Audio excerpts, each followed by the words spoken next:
નમસ્કાર, the news of ગુજરાતમાં આપનું સ્વાગત છે। આજે મુખ્ય સમાચાર પર એક નજર નાખીએ। ધ ન્યૂઝ ઓફ ગુજરાતમાં આપ જોઈ રહ્યા છો આજના મહત્વના સમાચાર। સાબરકાંઠા જિલ્લામાંથી સાબરકાંઠા પોલીસની મોટી કાર્યવાહી, માનવ તસ્કરી રેકેટનું પર્દાફાશ।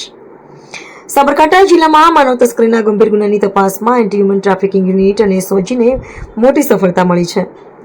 હિંમતનગર ગ્રામ્ય પોલીસ સ્ટેશન વિસ્તારમાં નોંધાયેલા માનવ તસ્કરીના ગુનાની ઊંડાણપૂર્વક તપાસ કરવા ઉચ્ચ પોલીસ અધિકારીઓ દ્વારા સૂચના આપવામાં આવી હતી।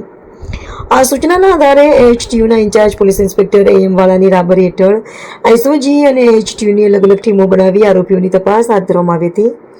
તપાસ દરમિયાન પોલીસને ટેકનિકલ સર્વેલન્સ તેમજ હ્યુમન સોર્સ મારફતે મહત્વની માહિતી મળી હતી। મળેલી બાતમીના આધારે પોલીસે કાર્યવાહી કરતા 2 આરોપીઓને મુંબઈ, મહારાષ્ટ્ર ખાતેથી, જ્યારે અન્ય એક આરોપીને બનાસકાંઠા જિલ્લાના દાતા ખાતેથી ઝડપી પાડ્યો છે। પોલીસની પ્રેસ નોટ મુજબ આ કેસમાં અગાઉ એક આરોપીની ધરપકડ કરવામાં આવી હતી અને કોર્ટમાંથી તેના 11 દિવસના રિમાન્ડ પણ મંજૂર કરવામાં આવ્યા છે। સમગ્ર ગુનાની વધુ ઊંડાણપૂર્વકની તપાસ ચાલુ છે। પકડાયેલા આરોપીઓમાં ઉદયપુર રાજસ્થાનના રહેવાસી સીતારામ કેવડાજી પરમાર અને મુંબઈના ડોંબિવલી ઈસ્ટ વિસ્તારમાં રહેતી કવિતાબેન પ્રતાપ જાદવનો સમાવેશ થાય છે। પોલીસ તપાસ મુજબ સીતારામ પરમાર મુખ્ય દલાલ તરીકેની ભૂમિકા ભજવતો હોવાનો અને કમિશન પેટે નાણાં મેળવતો હોવાનો ઉલ્લેખ પ્રેસ નોટમાં કરવામાં આવ્યો છે।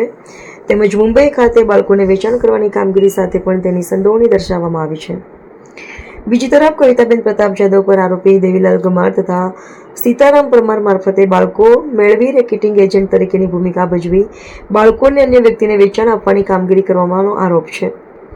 આ સમગ્ર મામલો નવજાત શિશુ એટલે કે બાળકીના વેચાણ સાથે સંકળાયેલો હોવાનું પોલીસની પ્રેસ નોટમાં જણાવાયું છે।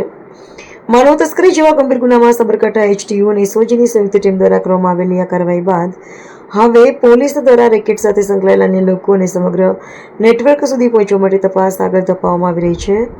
માનવ તસ્કરી સામે પોલીસની કાર્યવાહી એક મહત્વપૂર્ણ સફળતા માનવામાં આવી રહી છે। ઇકબાલ મેમણ, સાબરકાંઠા।